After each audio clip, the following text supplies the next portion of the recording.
Et on poursuit, on termine plutôt avec, le câble et les annonces à venir de la chancelière de l'échiquier Rachel Reeves, qui pourrait continuer de plomber le câble. Oui, tout à fait. Donc, comme l'eurodoll, on a le cap qui va être impacté par les conséquences de la loi budgétaire américaine, hein, mais on a aussi donc du côté du Royaume-Uni les réformes budgétaires qui pèsent, comme vous venez de le dire, hein.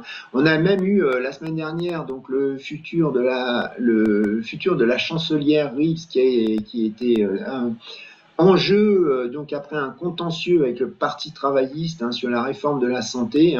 Bon, elle a été soutenue par le Premier ministre Keir Starmer. Voilà. Mais finalement, je veux dire, cette réforme, elle est passée mardi dernier au prix de concessions significatives, notamment une moindre réduction de 5 milliards, donc une diminution des économies dans le budget de 5 milliards.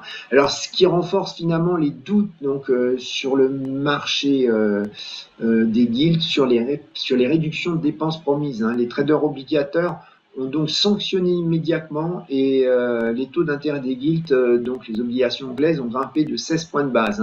Les traders, ils craignent que le gouvernement en fait sera obligé d'augmenter donc les impôts pour donner de la crédibilité à ce plan fiscal, surtout après l'annonce d'augmentation des dépenses militaires par le Premier ministre Keir Starmer. Alors, sinon, ça va continuer ce volet fiscal, puisque cette semaine, Madame Reeves donc, devrait annoncer une révision sur le montant des cotisations de retraite pour les travailleurs, donc ce qui va impacter directement la consommation des ménages britanniques. On notera aussi qu'il y a le gouverneur de la Banque d'Angleterre, M. Bailey, qui va s'exprimer lors du rapport biannuel de la Banque centrale, donc sur la stabilité financière. Alors, on peut supposer que en cas d'augmentation des taxes par le gouvernement britannique, la Banque d'Angleterre devra ultimement baisser un petit peu plus son taux directeur pour compenser les effets récessifs. Alors, si on regarde côté analyse technique, on voit qu'on a un support qui est vers un 36,10, un 36,20, c'est l'ancien plus haut annuel. Donc la paire a buté dessus donc depuis la fin mai, donc c'est le support actuel sur lequel le CAC donc est redescendu la semaine dernière.